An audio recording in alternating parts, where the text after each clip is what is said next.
eza biso ba Congolais. Ezali ya biso nyonso. C'est ça pour la biso ba Congolais. Eza mabele na biso ba Congolais.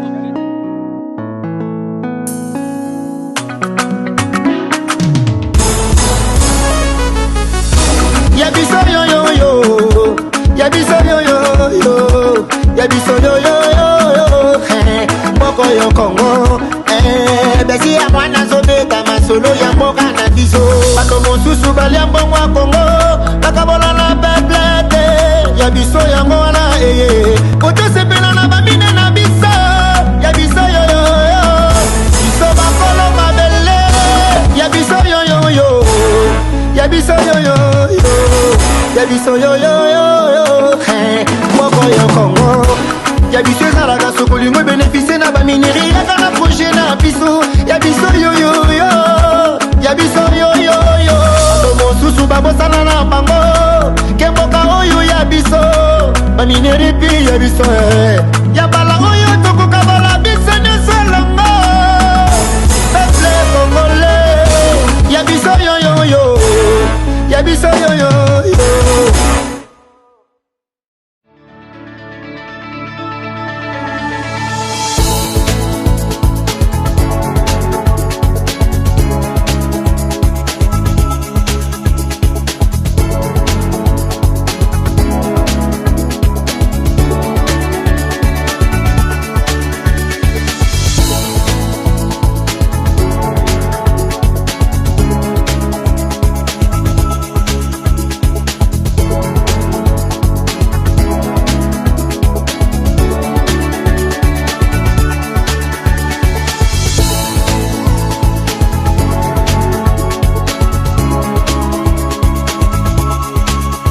Je vous recommande la boutique La Londoloise, c'est Judith Londolé.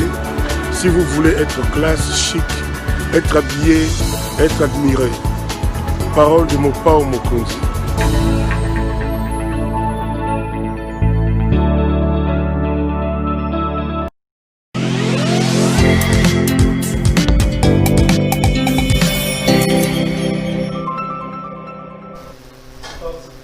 Madame, Messieurs, bonsoir et bienvenue à ce nouveau numéro de l'émission Contre nous, soit dit, ce magazine d'analyse d'actualité politique, sociale, économique.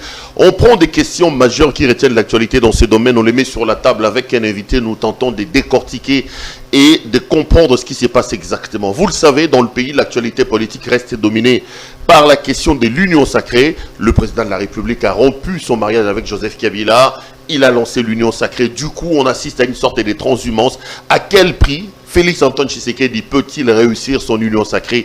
On parlera de ça. On reviendra également sur les cadrages macroéconomiques dans le pays. On parle du cadrage macroéconomique. Kabila aurait laissé l'économie en bon état. Kabila nous aurait laissé avec une croissance à presque 2 chiffres. De quoi s'agit-il exactement? Qu'est-ce qu'il faut faire pour que nous puissions booster notre économie? On terminera en faisant une escale dans le là-bas profond pour parler de la situation. Vous le savez, qu'il y a une sorte de déchirement entre le gouverneur et son adjoint, Madame Fifi Masuka, qui a d'ailleurs écrit une lettre très très salée contre son titulaire. Qu'est-ce qui se passe exactement? Voilà un peu d'une certaine manière le squelette de cette émission.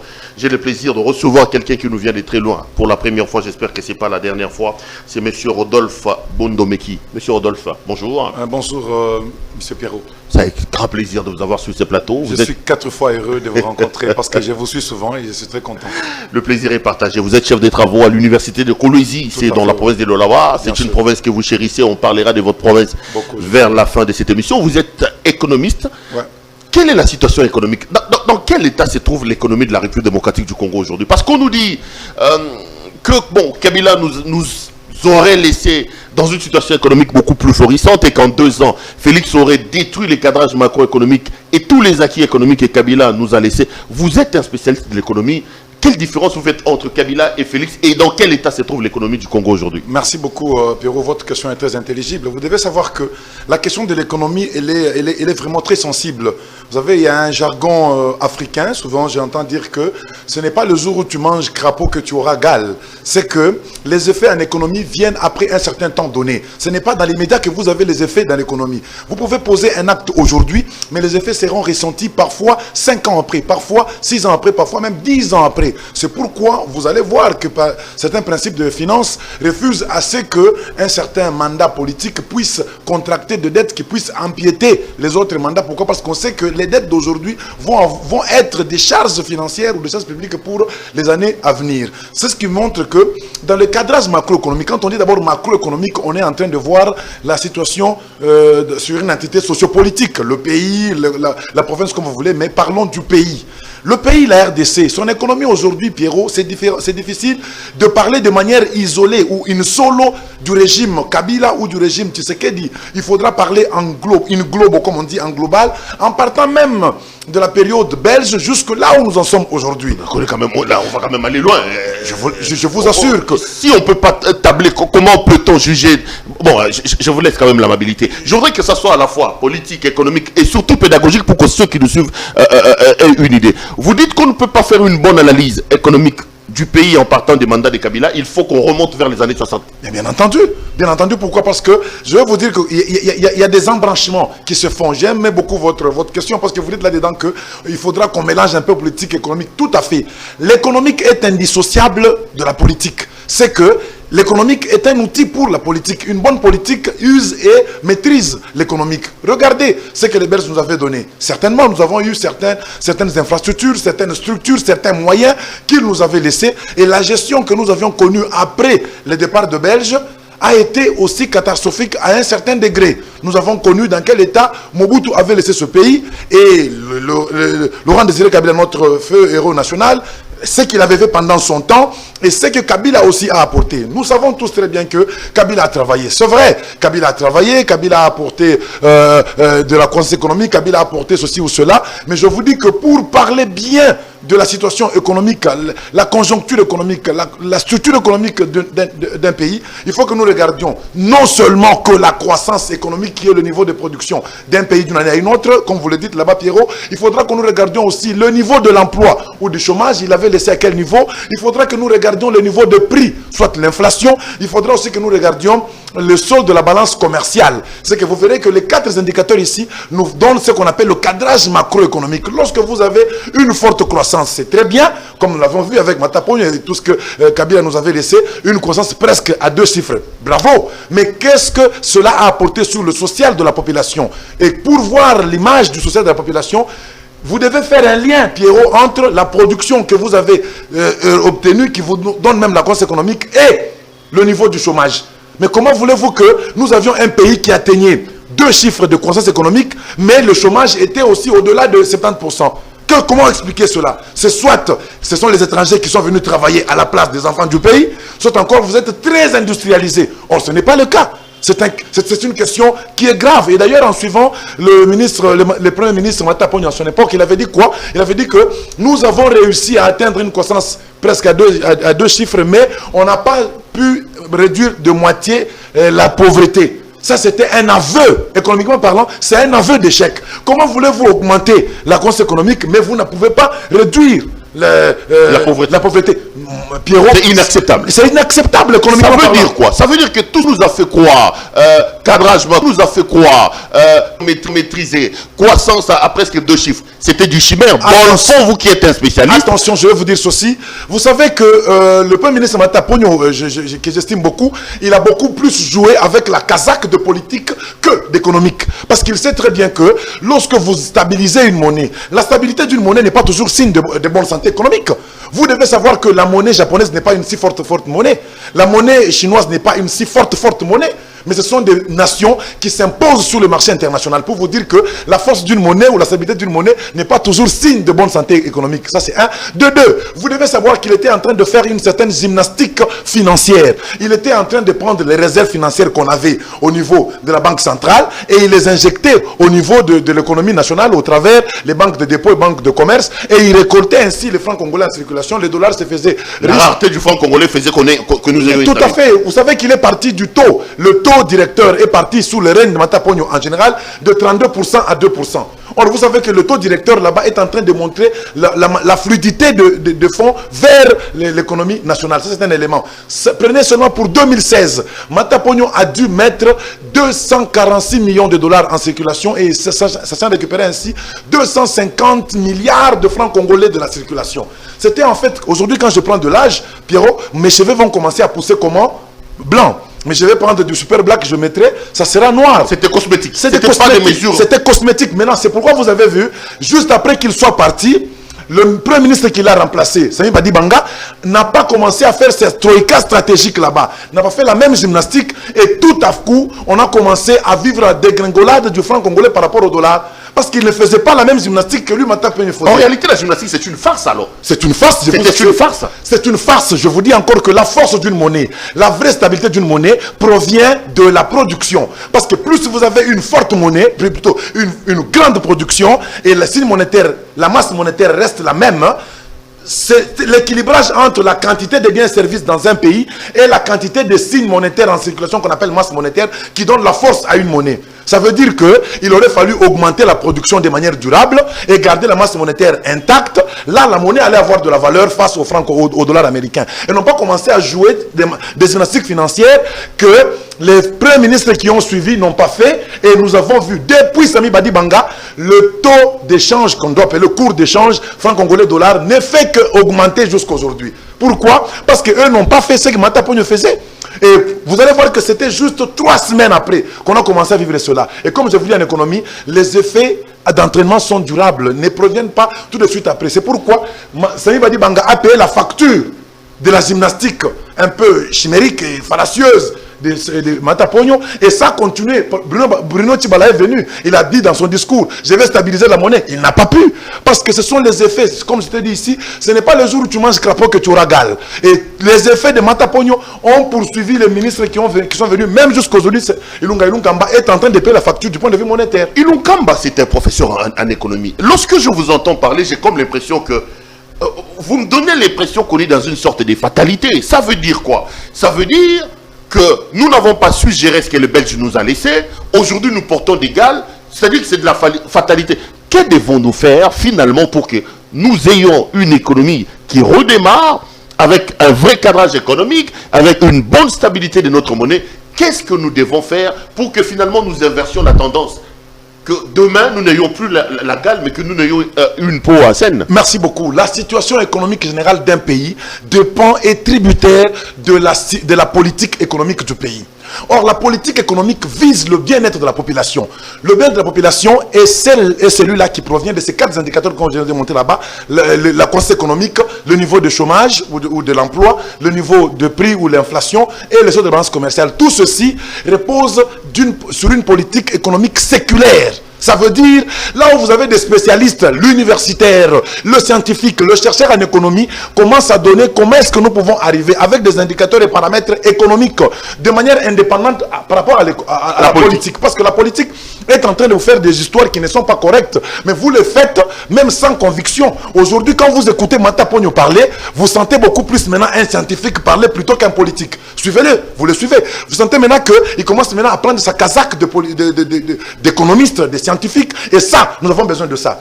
Et pourquoi nous ne parvenons pas aujourd'hui, Pierrot, à décoller très bien avec notre pays? C'est parce qu'il y a une cassure terrible entre le microcosme politique et le microcosme scientifique chez nous. Le scientifique est isolé de la prise de décision. Et pourtant, il devait être associé parfois. Quand vous avez une politique, vous avez une... mais c'est les scientifiques qui ont détruit ce pays, non, mon frère, attention. Lorsque vous avez un professeur... Comme il avait plein des scientifiques avec lui, attention. Même non, attention. Des universitaires, des premiers ministres... Je vais vous dire une chose.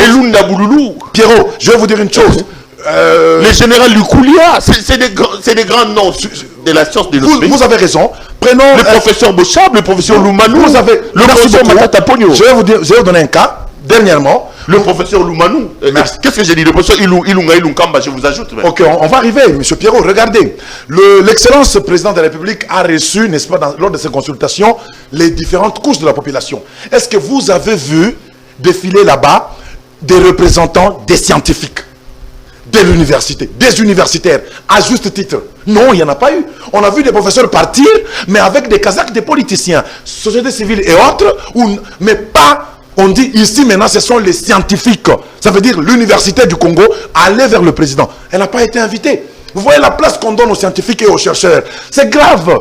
Toute l'évolution qu'on voit aux États-Unis, en France, c'est partout. Je vous dis qu'elle est basée sur la recherche. La recherche, c'est un pilier incontournable du développement et de l'évolution. C'est ainsi donc que l'économique aujourd'hui est dans des pathologies. Nous n'avons pas une politique économique à proprement parler. Nous ne définissons pas. Quand vous lisez toutes nos constitutions et textes constitutionnels que nous avons connus dans notre pays depuis 1906 ou 1908 avec les Belges jusqu'à aujourd'hui, M. Perrault, vous allez voir que c'est à partir de la première constitution qu'on a eue avec Mobutu que le Conseil supérieur, là où la commission économique a disparu du Congo. Et pourtant, c'est une institution qui doit être revenue. Comme vous avez l'autorité supérieure des médias ou de l'élection des médias. Non, il y en a aussi. Il y a le Conseil économique dans le pays. Oui, qui a quel pouvoir? Quelles sont les attributions?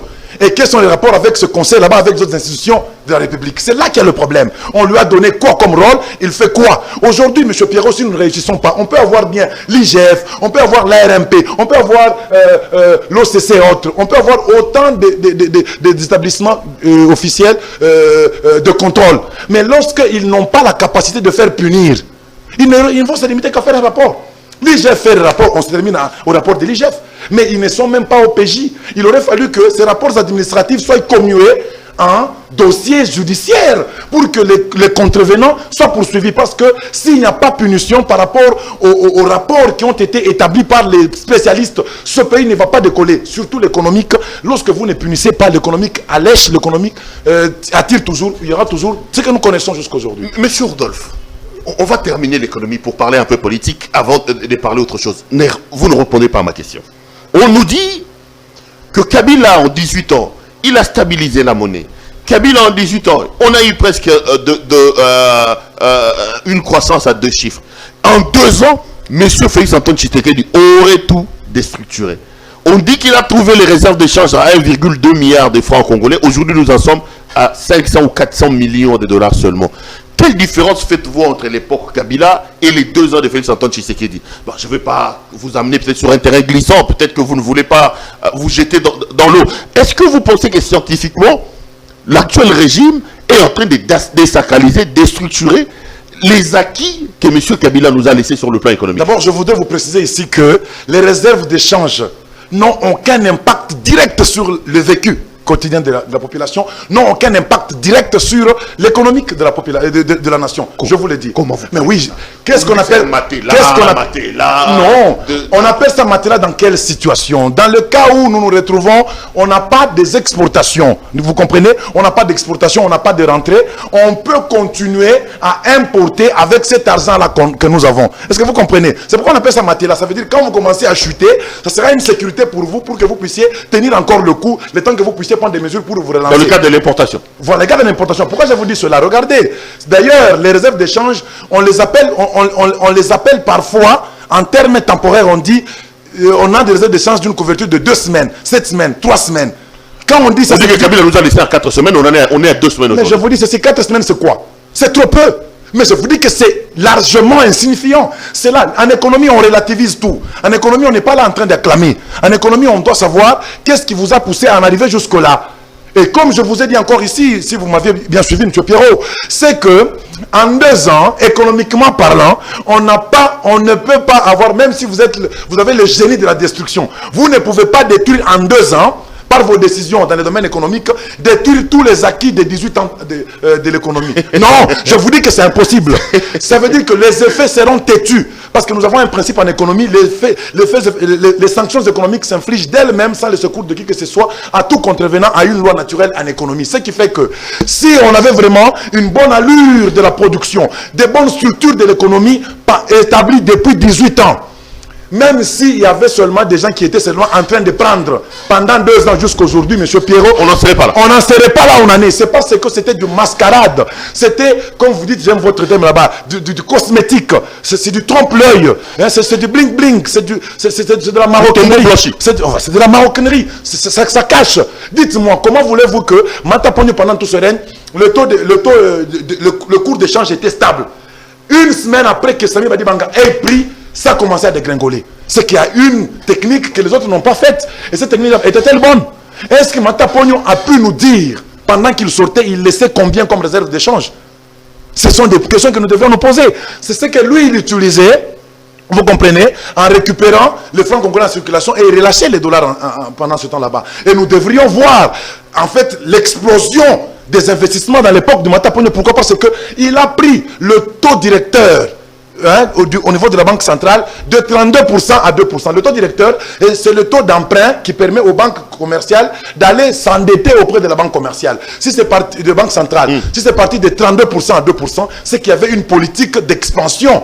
De quoi? Des petites et moyennes entreprises. Est-ce qu'on a vécu ici? Est-ce que vous savez que l'Allemagne, c'est une économie qui se base sur les petites et moyennes entreprises, et aujourd'hui nous dépendons largement d'une économie comme l'Allemagne? Et comment est-ce que nous n'est pas parvenu à faire cela? On a la FPI, vous connaissez le problème qu'il y a dans la FPI. On a tout ce qu'on a connu. Il n'y a que de bons parleurs dans ce pays, mais qui ne veulent pas regarder la réalité qui est en fait objective et scientifique, comme je vous l'étale ici. Donc, vous dédouanez Félix-Antoine Tshisekedi. On n'a pas à lui faire porter le chapeau des... Non, je vous assure que, attention, il a ses responsabilités parce qu'il a un programme quinquennal, il a un programme qu'il est en train de réaliser de manière séquentielle, budget après budget, année après budget. Il va aussi s'expliquer, mais attention, il ne faudra pas dire que c'est lui qui a détruit. Mais il a détruit quoi? Si on a créé 100 entreprises qui produisent réellement au niveau du Congo, est-ce que lui, dans 2 ans, il peut vraiment effacer 100 entreprises? Si on a vraiment 80% de la population qui devait travailler au bout de 18 ans, est-ce qu'on peut dire vraiment que Tshisekedi a tout détruit dans 2 ans? Non. Kabila, moi, je reconnais qu'il a laissé quelque chose. Oui, il a pris le pays à un certain niveau, il a laissé à un certain niveau. En économie, nous relativisons, ça veut dire que nous voulons parler du bilan. Quand on parle du bilan, balance, côté actif et côté passif, il a eu combien et il a laissé combien? Il a eu combien et il a fait combien? Là, maintenant, on peut bien analyser. Mais tant que nous restons dans un vide pour savoir il a eu combien et dire de ce qu'il a fait, je trouve que, M. Perrault, il faudra que nous retenions un peu notre langue là-dessus. Monsieur Rodolphe, je continue l'émission avec vous, madame, messieurs. J'ai dit que cette émission sera à la fois politique, à la fois pédagogique, à la fois... Donc, ça nous permettra un peu je vais demander, donc ça nous permettra un peu, et à nous, et à vous, nos téléspectateurs, de pouvoir avoir une idée sur ce qui se passe exactement. Je voudrais qu'on parle un peu politique. Vous êtes non seulement un acteur économique, parce que vous êtes un spécialiste en matière d'économie, vous êtes aussi un analyste politique. Vous le savez, le président de la République a dit qu'il y avait des blocages, il y avait des ceci, il a rompu son mariage avec M. Kabila. Il forme aujourd'hui l'Union sacrée. Qu'est-ce que vous comprenez par union sacrée? Nous, on a l'impression qu'on va prendre le même, on repart. On assiste à une transhumance des gens qui ont travaillé avec Kabila, qui ont détruit les pays avec Kabila, qui accourent vers le président de la République. Du coup, ça nous laisse un peu dubitatif. Vous, en tant qu'analyste politique, comment vous jugez cette affaire d'union sacrée et cette transhumance qui existe aujourd'hui sur la scène politique? Merci beaucoup, M. Perrault. Vous allez comprendre que le président avait parlé, je crois, en octobre, le 22 ou le 23 octobre, dans son discours de 6 minutes là-bas, il avait parlé, n'est-ce pas, de l'échec de la coalition FCC-Cash. Parce que vous savez que FCC-Cash nous ont présenté un pouvoir coalisif. Ce pouvoir coalisif là-bas, il était un pouvoir coalisif solidaire et non pas coalisif conjoint. En économie, il y a ce qu'on appelle les joint ventures ou la cogestion ou la coopération. La coopération conjointe, moi je suis en coopération avec vous, en coalition. Ce que vous faites, ça vous engage vous. Moi aussi, ce que je fais, ça m'engage moi. Et nous cheminons quand même ensemble. Ça, c'est conjoint. Mais solidaire, c'est que nous sommes ensemble. Ce que vous faites, ça m'engage en bien en mal. Ce que je fais, ça vous engage en bien en mal. C'était le cas du pouvoir coalisif. Mais regardez ce qu'on a vécu. C'était du ping-pong, c'était de la moquerie. Vous avez déjà vu, vous, match Barcelone et Real de Madrid. Et vous voyez maintenant un joueur de Barcelone commencer à aller marquer dans son propre camp. Et vous voyez maintenant Marcelo qui quitte vite pour aller sauver le but d'un joueur de Barcelone qui veut marquer chez lui. De Benzema. Voilà tout ça. C'est compliqué. C'est ça qu'on a vécu. Le président peut déclarer quelque chose. Les partenaires refusent. Et ce sont les opposants qui viennent assister le président. C'était tout ça. Donc vous donnez raison au président. C'était intenable. C'était invivable. Je vous assure que c'était en tout cas très bien qu'il ait pris cette décision. D'ailleurs, pour moi, j'ai dit que c'était tard qu'il prenne cette décision. Non, mais tirons les responsabilités. Est-ce que ce n'est pas le manque du charisme du président? Est-ce que ce n'est pas le manque de leadership du président? Ou c'est plutôt la mauvaise foi des Kabila qui n'a pas compris qu'aujourd'hui, c'est Félix qui est président de la République et qu'il faut lui laisser les chances? Joseph Kabila... Vous tirez les responsabilités. Qui est responsable de cette situation? Joseph Kabila n'a jamais été eu l'intention de garder le pouvoir. Parce que ce monsieur-là, s'il avait l'intention de garder le pouvoir, je vous assure qu'il allait tout compliquer et rester au pouvoir parce qu'il avait les moyens. Non, mais on dit, attendez, c'est Rossi Mukendi est décédé, on dit que c'est les Congolais qui l'ont poussé à partir. Kabila ne voulait pas aller. Sinon, il aurait organisé les élections en 2016. Les Rossi Mukendi, les Thérèse Kapangala sont partis pour contraindre M. Kabila à partir. M. Perrault, combien de pays ont connu des morts par balle pour constatation de n'est pas modifier la constitution, n'est pas prolongée? Combien de pays? Mais lui, il a laissé. Ça, c'est un. De deux, ce n'est pas Félix Tshisekedi qui a manqué du charisme. Non, il a manqué du pouvoir. Nous sommes dans un système semi-présidentiel qui est aussi semi-parlementaire. Lui, il a manqué la majorité, comme les élections l'ont voulu. C'est le peuple qui a voulu cela. Mais les responsables que je prends coupables, ce sont ceux-là qui prenaient la position du FCC comme étant encore un kiosque. Joseph Kabila, on le prend encore comme une marque de fabrique. Vous voyez, quand vous allez là-bas, on vous dit, excusez-moi, ce n'est pas la publicité, je sais que c'est une forte émission, ça. Quand on vous dit RTL, Africell, Vodacom, Orange, tout ça, si vous allez dans la cabine là-bas, vous n'allez pas trouver RTL ou Vodacom ou Africell dedans. Il y a quelqu'un qui vend au nom de Africell, Orange, Vodacom. C'est comme ça que l'on veut utiliser le nom de Kabila. Parce que Kabila, aujourd'hui, à l'université, on l'appellerait professeur émérite. Donc il est déjà retraité. Il ne peut plus retourner aux affaires. Vous n'allez pas dire qu'est-ce qui s'est passé là. Kabila, ce n'est pas lui. Ce n'est pas lui. Et en français, on dit qu'il n'y a pas de mauvaises troupes. Il n'y a que de mauvaises troupes. Non, attention, on a beaucoup parlé.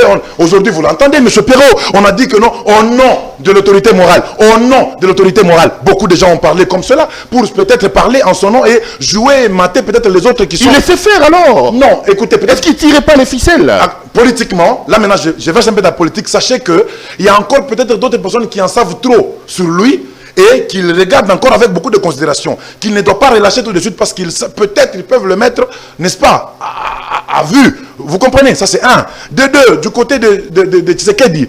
Tshisekedi n'a pas manqué de pouvoir, il n'a pas manqué de charisme. Il a manqué de pouvoir à un certain moment parce que c'était ce que les choses étaient. Et il devait jouer à quoi il a joué. Il devait jouer à quoi il a joué. Moi, en tout cas, tous mes pronostics lui donnaient moins de 25% de réussite. Mais en moins de 2 ans, la performance qu'il a démontrée, je dis que Tshisekedi est un fin politicien et il ne faut jamais se moquer de quelqu'un au Congo. Vous regardez quelqu'un par la tête, vous dites que non, il ne connaît rien, il n'est rien, voilà. Mais aujourd'hui, je crois que Tshisekedi a montré que... Il a bien jonglé Kabila, il a anéanti Kabila. Il n'a pas jonglé Kabila, il a laissé Kabila, les gens de Kabila jouer eux-mêmes. Je vous assure que Tshisekedi n'était pas vraiment en position de détruire. Vous parlez de la transhumance? Non. FCC s'est détruit de lui-même. Il portait les gènes de son autodestruction. Je vous assure que c'était difficile de détruire cela. Non. Regardez le charisme de Kabila.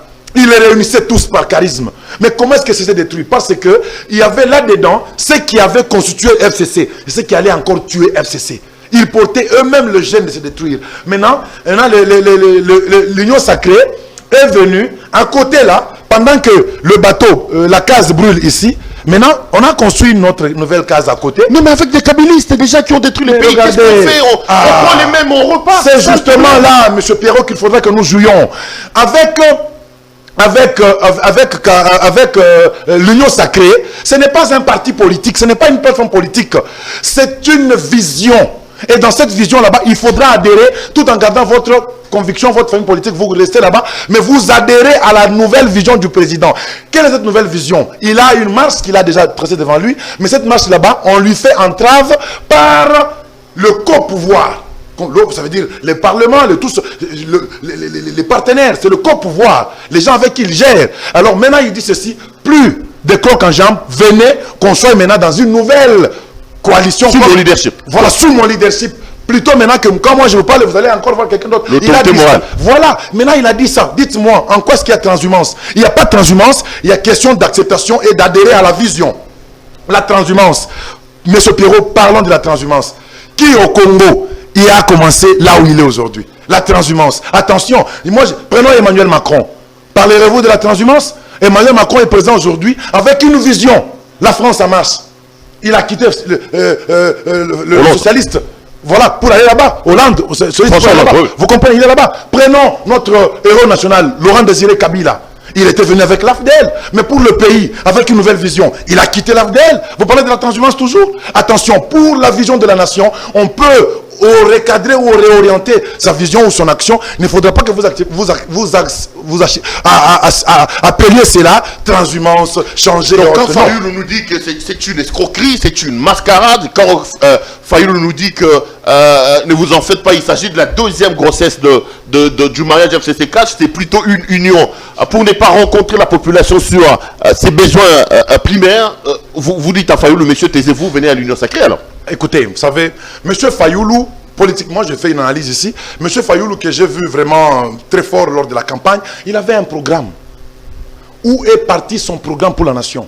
Je lui signale ici que son programme de campagne n'a pas encore expiré. En tant que leader, en tant que visionnaire de la nation, il doit s'atteler et commencer à condamner les actions du pouvoir actuel par rapport à son programme. Moi, j'aurais dû faire ça. Et donc là, il devient opposant alors. Voilà, non. Il faut être dans l'opposition. Il faut être opposant. Il dit qu'il est président élu. Non, mais écoutez, il n'est pas opposant, il est dans la résistance. S'il est président élu, alors qu'il se mette maintenant à poser des actes comme un président et non pas au coin de la rue pour commencer à dire « Oh non, il a fait ceci ». Finalement, il est devenu sur WhatsApp et partout un accusateur des individus. Ça, ce n'est pas une bonne chose, M. Perrault. Il doit être là en train de nous parler. Qu'est-ce qu'il nous propose encore? 2023, c'est pas loin. Qu'est-ce qu'il va nous dire? Reviendra-t-il avec une liste de plaintes? Il a commencé par insulter, excusez-moi le terme peut-être, insulter Tshisekedi, Pantin, placebo, masque, placebo et autres. Marionnette.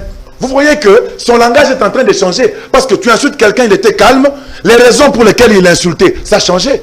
Aujourd'hui, c'est perdu. Il dira encore quoi à la population qui le regarde comme leader politique? Aujourd'hui, il dit que c'est une deuxième grossesse. Et si maintenant, Tshisekedi parvenait à arriver à bon port, qu'est-ce qu'il dira à ses fanatiques en tant que leader politique? Donc, il faut qu'il reste sur une vision, qu'il reste sur la marche qu'il avait proposée, sur le plat, le mets qu'il avait proposé à la nation congolaise, plutôt que de se livrer maintenant à dire Tshisekedi a mis telle cravate, l'autre a fait ceci, telle grossesse. Non, on n'a pas besoin d'écouter toutes ces allégories. On a besoin maintenant de voir aller avec notre pays vers la. Donc vous croyez à l'union sacrée? Vous pensez que c'est une idée ingénieuse qui peut amener le Congo quelque part? Monsieur Pierrot, sachez que nous sommes des Bantous, nous. Par nature, tel que Dieu nous a créés, l'arbre à palabre est une potion magique. Quand il y a des problèmes, on se réunit toujours autour de l'arbre à palabre. En dessous de l'arbre, nous prenons un peu de la boisson traditionnelle, nous parlons, on arrange et on continue. C'est ça l'union sacrée. Venez un peu tous. Il a dit ceci, je vais consulter, dans son premier discours là-bas, consulter tous les leaders politiques et sociaux les plus représentatifs et je reviendrai vers vous, n'est-ce pas, avec des solutions qui n'excluront aucun cas de figure. Donc il voulait que tout le monde soit là et qu'on ait une gestion participative au niveau de quoi de notre pays. Et c'est ça justement. Madame, monsieur, vous suivez l'émission Contre nous soit dit. Je rappelle ce soir que notre invité, ce monsieur Rudolph Bondo-Meki, il est chef des travaux à l'université de Kolwezi, il est économiste, il est aussi analyste politique.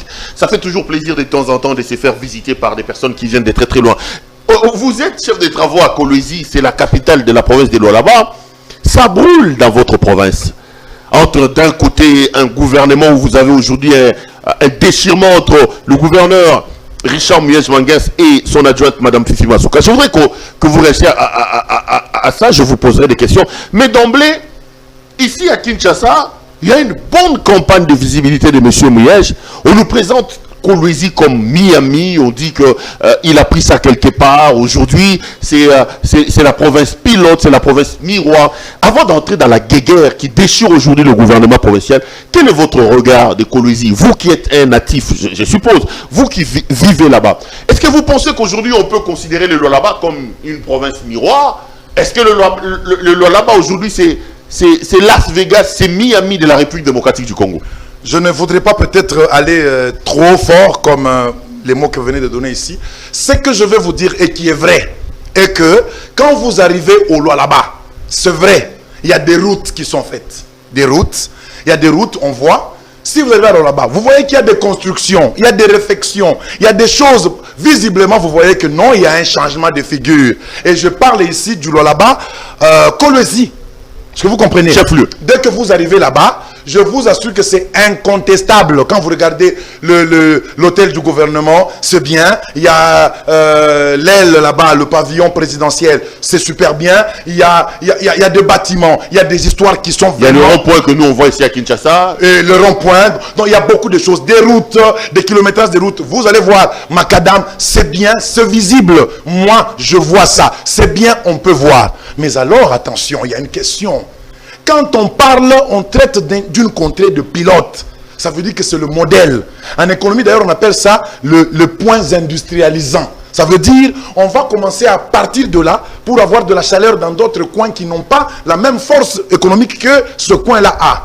C'est alors que nous devons partir d'abord de la gestion elle-même de cette contrée là-bas. C'est ainsi donc que, pour que je vous dise que c'est vraiment bien, il faudrait que je fasse encore un bilan. Nous retournons encore, M. Pierrot, à la notion du bilan. Oui, le bilan est à différencier. Je le vois même ici, les gens qui disent « Oh, le bilan 1, le bilan de l'an 1, le bilan de tel ministre, le bilan de tel gouvernement. » Mais non, le bilan, on établit un bilan qu'avec deux côtés. Le côté actif et le côté passif. Ce que vous avez reçu et ce que vous en avez fait. Exactement. Là, vous faites maintenant la balance. Bilan vient de l'italien bilance, ce qui signifie balance. Alors vous allez dire, ok, c'était bien ou mauvais. Attention, chers Congolais, ne confondons pas bilan et liste de réalisations. Si nous voulons faire la liste de réalisations du là-bas, oui, elle est longue. Mais maintenant, faisons le bilan. Ça commence à poser des problèmes. Avec dans le bilan, nous mettons d'un côté les actifs et de l'autre les passifs. Les ressources qu'on a reçues. Qu'est-ce qu'on en a? On a reçu combien? Est-ce que vous avez l'image? Je prends seulement une taxe, n'est-ce pas? Ou un impôt. Prenons la taxe sur, je sais pas moi, contrôle technique. Contrôle technique, c'est qu'une entreprise paye par an. Je prends KCC, avec tous ces engins et comment est-ce que vous dites, véhicules. KCC seulement, une seule entreprise. Par an, elle donne combien pour le là-bas au niveau de la DERLU? Contrôle technique. Et il y a combien d'entreprises? Prenons seulement les recettes comme ça. Prenons ce qu'elle reçoit, même si moi je ne parle pas de rétrocession et autres. Prenons la redevance minière aujourd'hui. Prenons les taxes qui sont perçues au niveau de la DERLU et les impôts qui sont perçus au niveau de la DERLU. Prenons les recettes qui sont d'autres ordres. C'est alors maintenant que nous allons nous permettre, en tant qu'économistes, je vous le dis, sans crainte d'être contredit, d'établir un bilan. Établissons ce bilan-là, parce que vous êtes quelqu'un de là.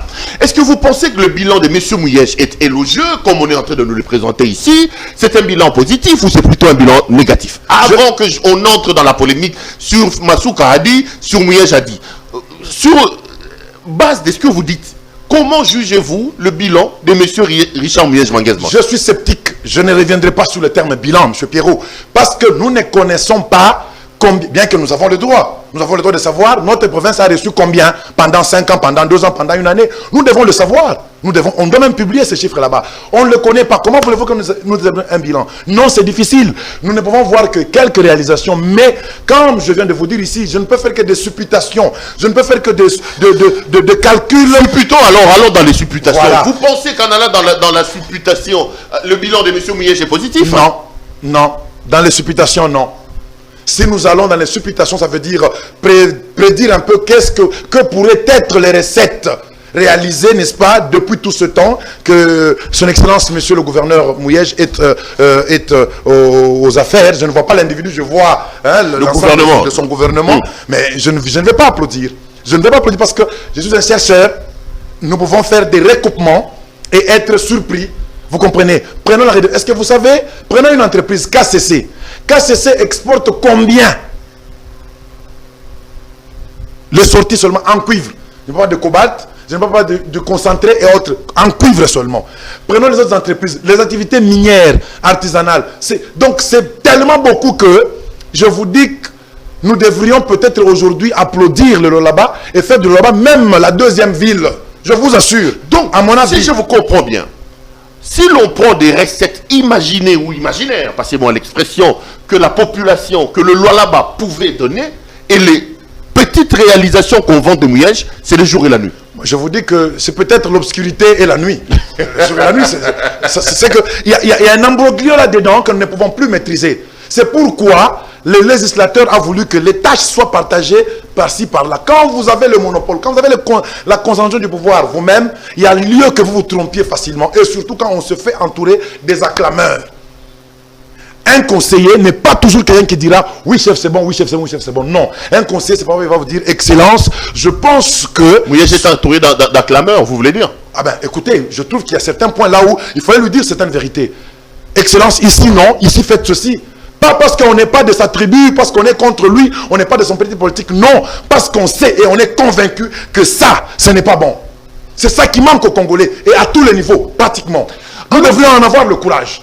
Mais nous manquons ce courage là-bas de dire que ça, ce n'est pas bien. Non, mais il y a quand même une assemblée provinciale qui contrôle Mouyej. Vous n'avez pas douté quand même sérieux de l'honnêteté. C'est le problème. L'assemblée provinciale n'est pas une question de résonance de Mouyej quand même. J'ai beaucoup d'honneur, n'est-ce pas, avec les députés provinciaux. Mais c'est l'image de ce que nous vivons ici au national, avec la présidence et l'Assemblée nationale. Monsieur Pierrot, pourquoi est-ce qu'il dit je vais dissoudre pour créer une nouvelle coalition? Et les gens viennent adhérer à la nouvelle vision qu'on appelle aujourd'hui transhumance. Moi, je ne vais pas contredire les gens qui ont dit transhumance.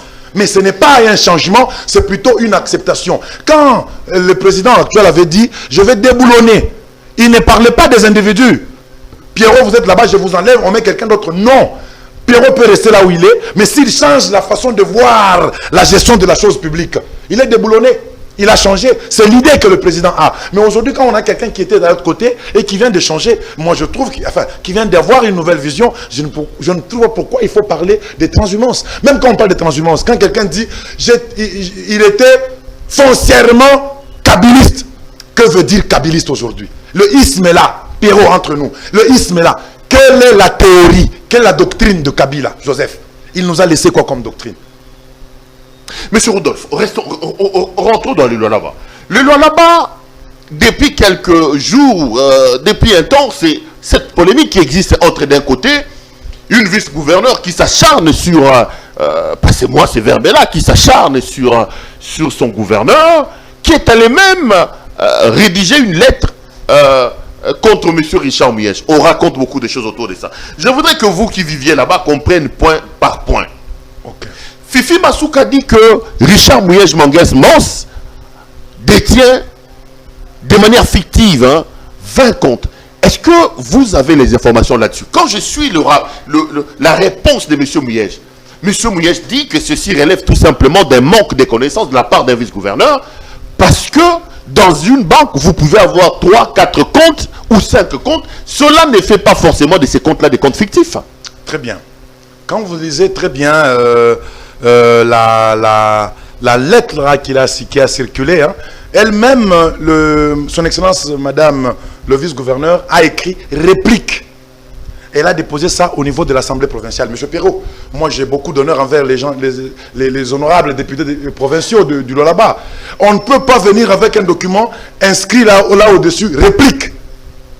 Si c'est vraiment un premier document. Quand c'est une réplique, donc c'est une réponse à quelque chose.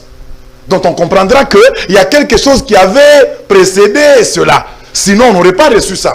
S'ils ont reçu ça avec l'entête réplique de son Excellence Madame le vice-gouverneur aux allégations ou aux propos de son Excellence Monsieur le gouverneur, c'est qu'il y a quelque chose qui a commencé justement. Et maintenant, Madame le vice-gouverneur a répondu par écrit. Est-ce que vous comprenez? A répondu par écrit. Donc il y a un point de départ. C'est pourquoi il a écrit. Lisez bien, nous savons tous. Ça commence par réplique. Et là, on va voir tout de suite aussi que son Excellence, Monsieur le gouverneur aussi a écrit réponse aux contre-vérités. Voilà, vous comprenez ça. Donc, ça c'est un premier point sur lequel moi je me focalise d'abord. Le deuxième point, on va en arriver aux attributions. Les comptes fictifs. Quand vous lisez bien son document là-bas, son Excellence Madame le vice-gouverneur n'a jamais parlé ni de comptes fictifs, ni de comptes cachés, ni de comptes parallèles comme on l'entend parler. Elle a dit seulement qu'il existe des comptes, une vingtaine de comptes, mais elle n'a pas le contrôle sur ces autres comptes. Elle n'a de contrôle que sur un seul compte, là où on fait des sorties ou des transactions pour les grandes constructions ou les grands travaux au niveau de la province.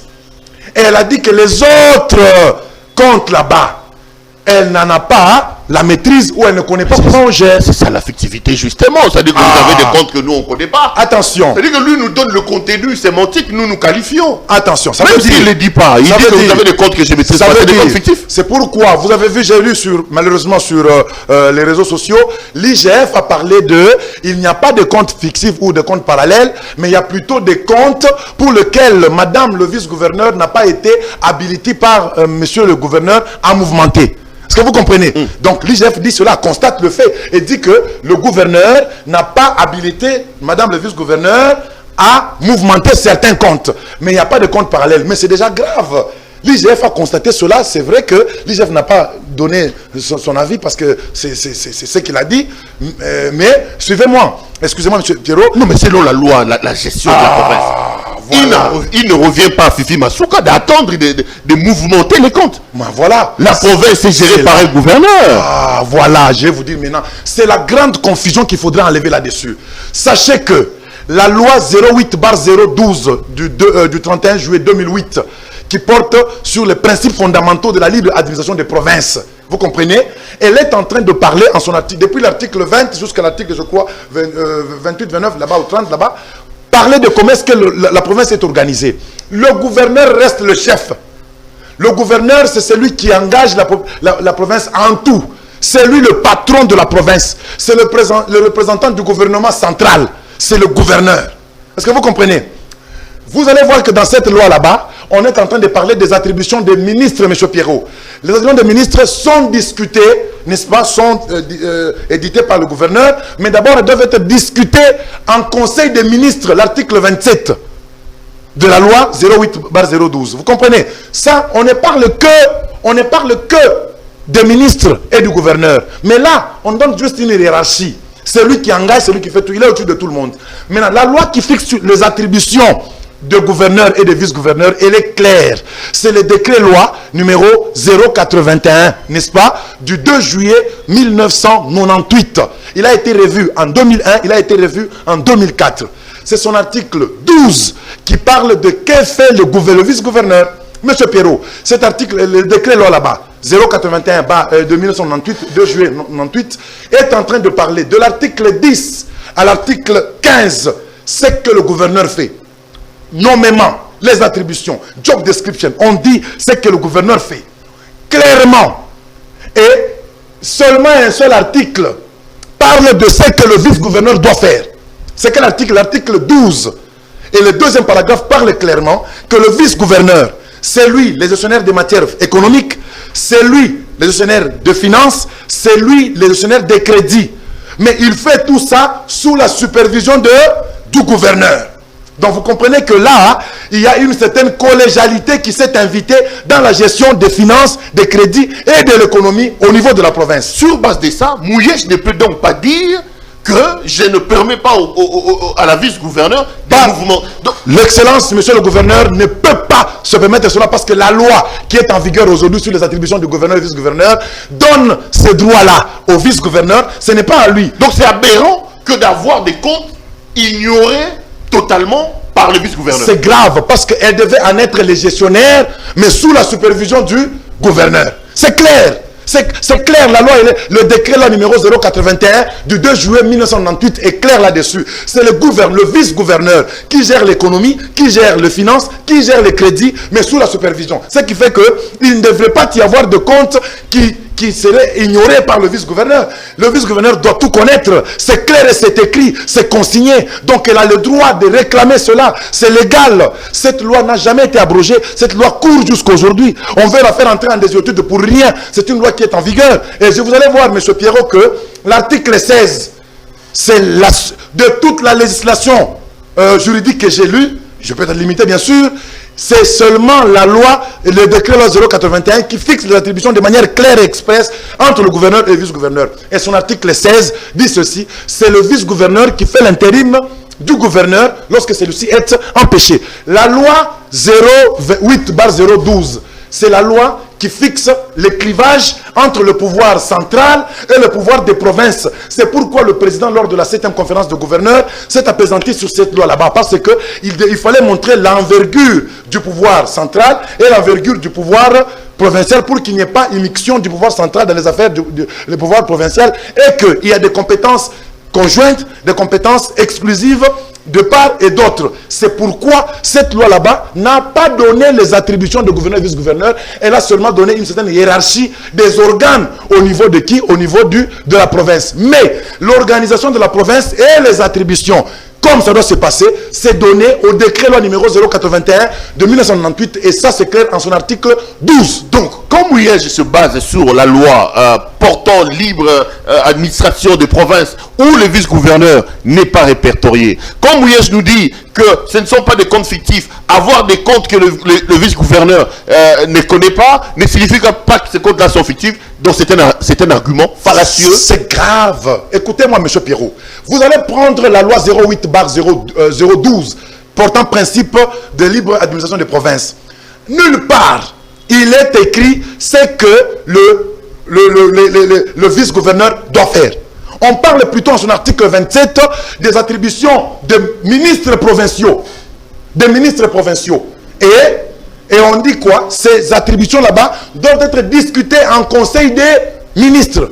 Et on ne parle pas dans cette loi-là de libre administration des attributions du gouverneur. On ne parle pas dans cette loi là-bas que le gouverneur doit gérer les finances. On ne parle pas dans cette loi là-bas des attributions du vice-gouverneur. Ce qui parle des attributions, c'est le décret loi 081 de 1998, revu en 2001, revu et complété en 2001. Donc Masuka a le droit de dire à Mouyej, montrez-moi tous les comptes. Pas demander, montre-moi. Elle doit en avoir la gestion, mais sous le contrôle du gouverneur.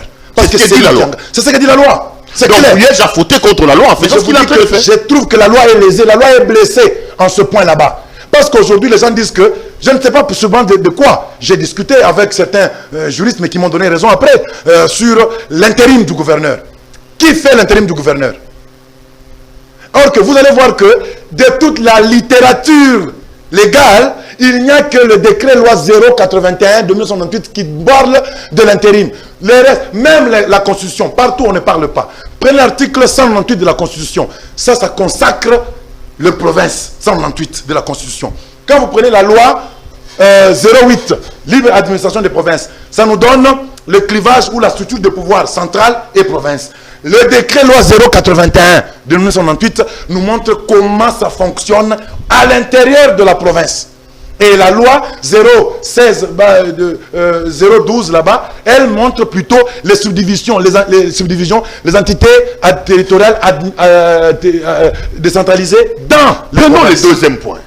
Masuka dit dans sa lettre que M. Mouyej surfacture les travaux. Mais lui qui ne gère pas les travaux, lui qui ne gère pas les comptes, comment sait-elle que c'est Mouyej qui est en train de surfacturer les travaux? Parce qu'elle dit déjà qu'elle ignore qu'il y avait des comptes. C'est pas elle qui signe les contrats. C'est pas elle qui engage la province. Est-ce que ce n'est pas diffamer quelqu'un que de dire que Mouyej est en train de surfacturer les travaux? Je vous pose une question. Elle est là, elle est aux affaires. Elle mène ses enquêtes. Elle a certainement des faits probants, ne sont par rapport à ce qu'elle a allégué. Parce qu'on dit, les juristes, vous dites incumbio probatio, actori incumbit probatio, ça veut dire la charge de la preuve incombe à la personne. Merci beaucoup. Donc elle doit avoir certainement des raisons qui la poussent à là, parce qu'elle doit avoir des copies. Elle doit avoir des copies de quoi ça, de contrats et autres. Et vous devez savoir qu'il y a des moments où elle fait l'intérim.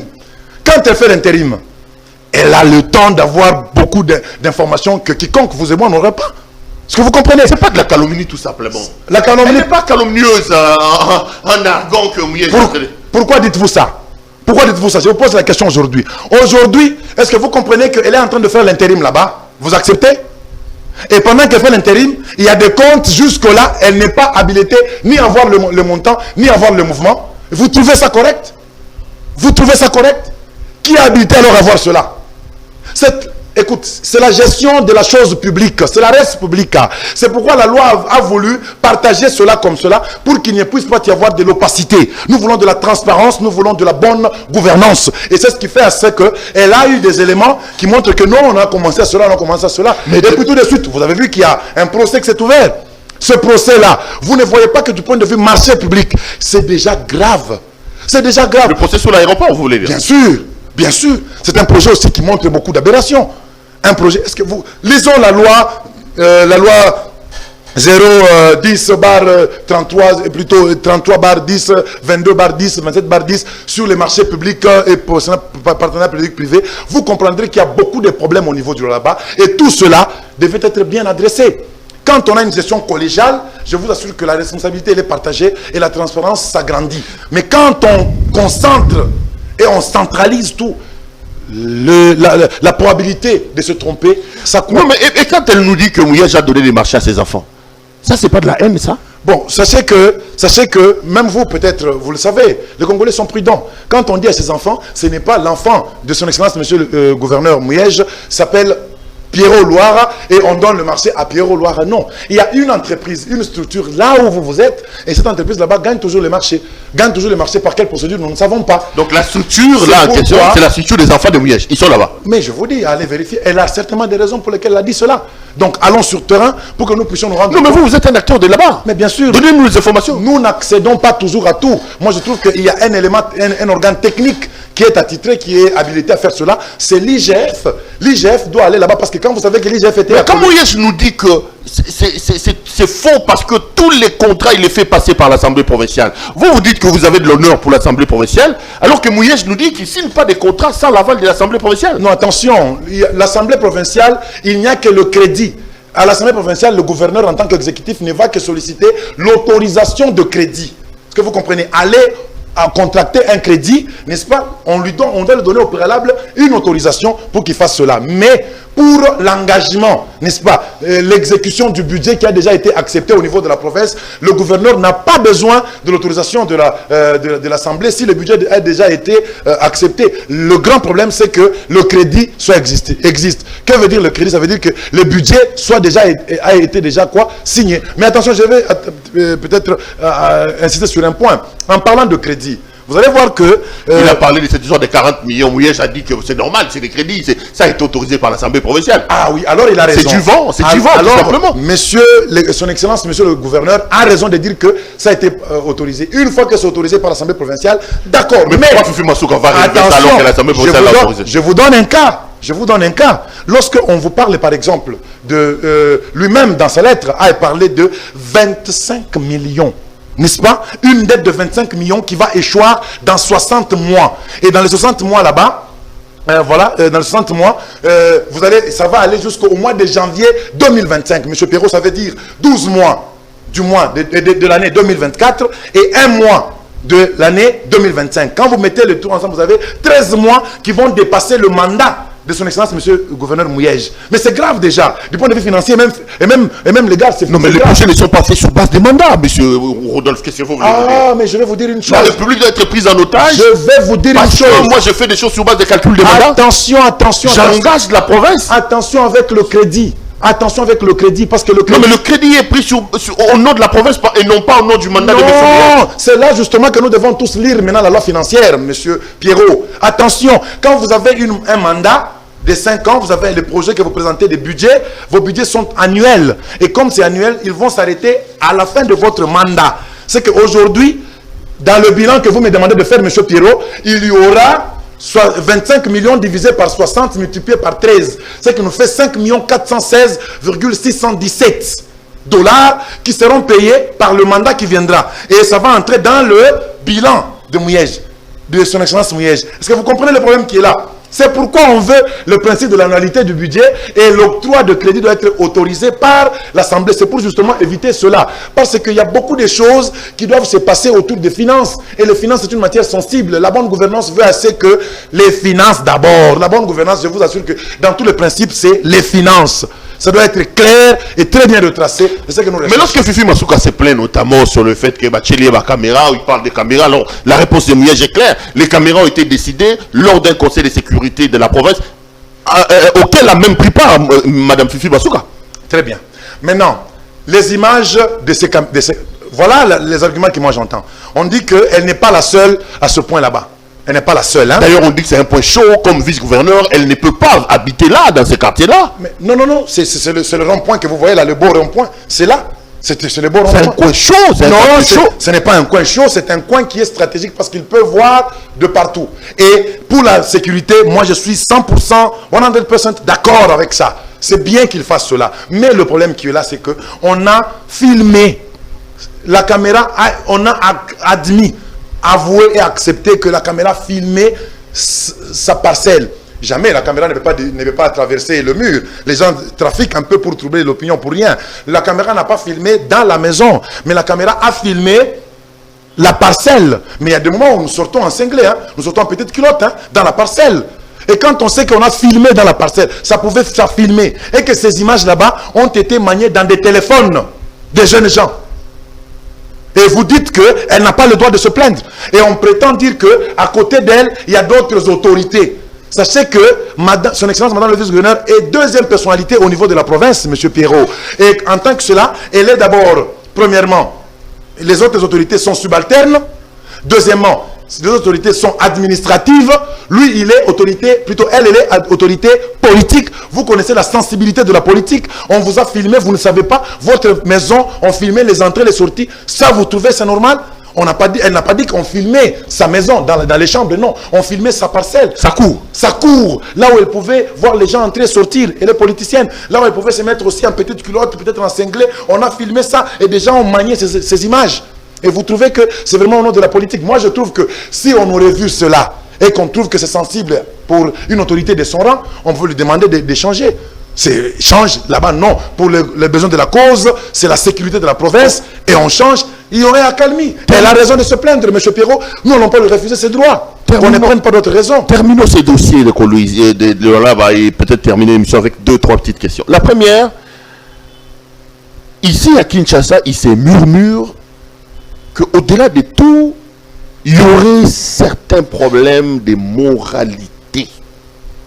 C'est-à-dire que dans le comportement, je ne cite pas les noms des gens pour qu'on ne dise pas que j'ai diffamé, vous comprendrez ce que je veux dire, que certains comportements ne rentrent pas dans le cadre de... Voilà, je parle un peu des mœurs, des problèmes des mœurs entre les autorités de la province. Est-ce que le problème ne provient pas de là?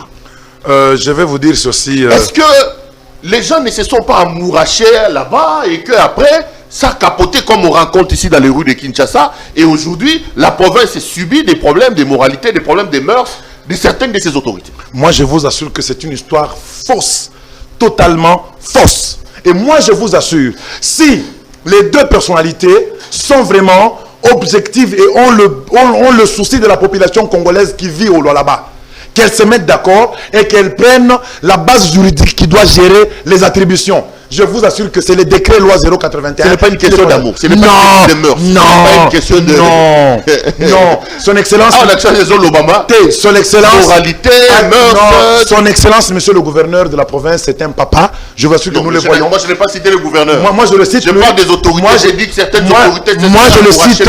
Moi, je le cite. Donc, je vous laisse la responsabilité. Voilà. Je ne veux pas qu'après qu'on dise... Je prends cette responsabilité. C'est un papa de ce côté là-bas qu'on doit enlever. Il est en train de faire son travail correctement. Regardez son âge. Hein, je ne pense pas qu'il est en train de faire ces choses là-bas. Ça, c'est faux. La maman, son excellence, madame le vice-gouverneur, elle a des enfants. Monsieur Pierrot, ce n'est pas peut-être pour vous blesser. Ces enfants, ce sont nos amis. Ce sont nos amis. Hein, elle a un enfant, Jeffrey, ce sont nos amis.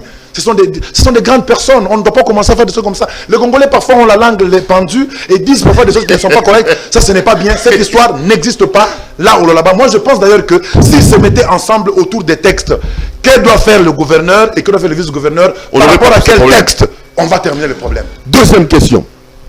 On dit que Fizi Masuka est en train de faire les jeux doux à Félix Antoine Tshisekedi dans le cadre de l'Union sacrée. Et pour cela, il doit sacrifier son gouverneur pour entrer dans l'Union sacrée. Vous répondez comment? Je vous réponds comme ceci. Est-ce que vous savez que Fizi Masuka, malheureusement... C'est dans ses habitudes. Hein. Attendez. Il a été au MLC. Après le MLC, il est allé chez Kabila. Okay. Il a trahi Bemba. Parce que ces détracteurs disent. Après avoir trahi Bemba, il va chez Kabila. Maintenant qu'il voit que c'est Félix qui fait l'Union sacrée, il trahit. Qui a bu, boira. Ok, maintenant... La trahison fait partie de son ADN. C'est ce qu'elle est en train de faire. Merci.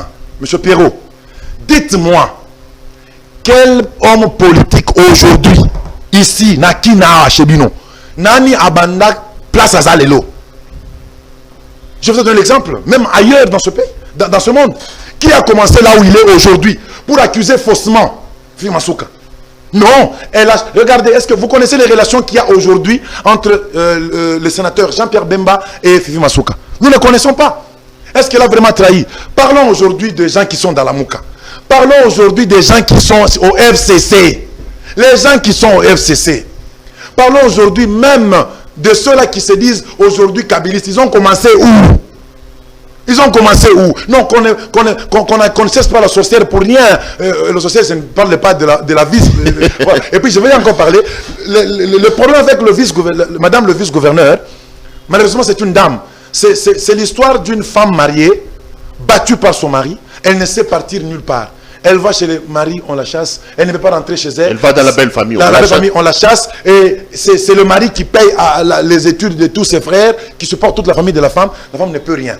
Et aujourd'hui, elle trouve une occasion de parler. Moi, je suis sûr que Fifi Masuka s'était plainte auprès des autorités du FCC. Parce que oui, Kalanio Sotoana, pourquoi il ne l'a pas fait? Il attend. Mais est-ce que je vous signale politiquement, est-ce que vous savez que Fifi Masuka remontait ses plaintes à toutes les autorités du FCC? Mais vous savez quelle est la force que son Excellence M. Mouyej a dans le FCC? Si vous allez accuser, par exemple, ou plaindre son Excellence Mouyej auprès de Némi Mouilania, qui est à Salibo, vous vous attendez à quoi? Il pense que fini en gros.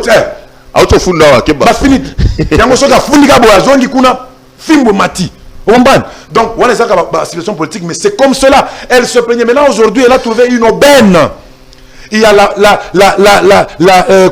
l'union sacrée est venue. Donc, aujourd'hui, on allait acclamer Fifi Masuka si elle avait refusé d'entrer dans la vision de Félix, c'est que dit le président de la République.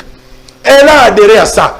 Qui vous dit que lui-même, son Excellence, monsieur le gouverneur, n'a pas adhéré à ça? Vous avez suivi la lecture qui a été faite avec les 23 gouverneurs ou les 24 sur les 26. Eux aussi ont soutenu. C'est ce qu'elle aussi a fait. Est-ce qu'il y a de mal? Est-ce qu'elle a quitté son parti? Elle a quitté son regroupement? C'est son regroupement qui a quitté le FCC, qui est l'ADRP. A quitté le FCC. Et on doit lui en vouloir pour ça. La transhumance, c'est Fifi Masuka. Elle a changé quoi? Elle n'a pas changé. On cherche à noircir quelqu'un seulement. On cherche à noircir seulement. On veut seulement la salir. Et tout ça pourquoi? Parce qu'elle n'a pas le moyen de se défendre. Elle n'a pas l'argent à donner aux gens. Elle n'a pas des jeunes gens à qui elle peut donner l'argent au niveau de télévision, radio ou autre pour qu'on parle de d'elle ou qu'elle salisse qui que ce soit. Elle n'a pas les gens qu'elle a soudoyés. C'est une autorité, une mère qui veut travailler et qui a le droit de se plaindre pour les caméras, qui a le droit de se plaindre pour les attributions, qui a le droit de se plaindre pour ce à quoi elle pense qu'elle a droit. Et alors, pourquoi vous voulez dire aujourd'hui que nous ne pouvons pas dire? Et là, si nous parlons comme moi, comme je parle ici, sachez que c'est fini, on est contre son Excellence, monsieur le gouverneur Mouyej. Non, ce n'est pas ça. Moi, je me base sur les textes. En dehors de ça, je suis un enseignant de l'université. Qu'on me dise, quel est le texte qui dit expressément les attributions du gouverneur et du vice-gouverneur? Le vice-gouverneur, en tant que membre du gouvernement, doit avoir ses attributions. Et quel est le texte légal qui donne les attributions au vice-gouverneur? Non. Mais j'ai entendu quelqu'un, là-bas, qui m'a écrit sur WhatsApp, me dire que non, la compétence et d'attribution, c'est le gouverneur qui dit au gouverneur, tu fais ça. Non. Non. Ça, c'est blesser la loi. Le vice-gouverneur, ici en RDC, a ses propres attributions. Que lui attribué par la loi. Voilà. L'article 12 de la loi, du décret loi 081 de 1998. Monsieur Rodolphe, ça a été un grand plaisir de vous avoir sur ce plateau. Je suis très flatté, très rehaussé à vous recevoir et à vous entendre en direct, monsieur Pierrot. Revenez quand vous voulez ici chez vous. Quand vous êtes à Kinshasa, mettez la mise autour. Et vous allez en Batoto Alalaba, Djamboyeno. Merci beaucoup. C'est un grand honneur pour moi, monsieur Pierrot. Madame, monsieur, cette émission est terminée. Ça a été un grand plaisir pour moi d'avoir sur ce plateau quelqu'un. Je l'ai dit d'ailleurs au départ, monsieur Rodolphe Bondomeki, qui est enseignant à l'université. Il est chef des travaux à l'université de Kolwezi. Il est acteur politique, spécialiste en économie. Ça a été une émission, j'allais dire un peu éclectique, un peu encyclopédique, on a appris un peu de tout. Chacun de vous peut éventuellement trouver sa ligne. Merci à l'équipe technique qui a fait un travail remarquable pour me permettre d'entrer en contact avec vous. C'est les boulots jeunes gens, donc je sais que c'est le week-end, mais bon, quand c'est décidé. Si une soumou est là, merveille et tout le monde. Merci à vous pour le travail que vous faites. Je serai heureux de vous retrouver lors d'un prochain numéro. Portez-vous bien et restez branchés sur nos programmes. Bonsoir chez vous. ezali ya biso nyonso. Merci beaucoup, monsieur Pierrot. eza mabele na biso bakongolais. oleki nani ya biso yoyoyo, ya biso yoyoyo, ya biso yoyoyo, moko yo Congo. Besi ya mwana zobeta masolo ya mboka na biso. Bato mosusu balia mbongo ya Congo, bakabola na peplete. Ya biso yango wana eye, koto sepela na bamine na biso. Ya biso yoyoyo, biso bakolo mabele. Ya biso yoyoyo, ya biso yoyoyo, ya biso yoyoyo, moko yo Congo. Ya biso ezalaka sokolingo bénéficie na bamineri yaka na projet na biso. Ya biso yoyoyo, ya biso yoyoyo, mosusu babosana na bango ke mboka oyo ya biso bamineri pi ya biso ya bala oyo tokoka bala biso nyonso elongo peuple congolais. Ya biso yoyoyo, ya biso yoyoyo.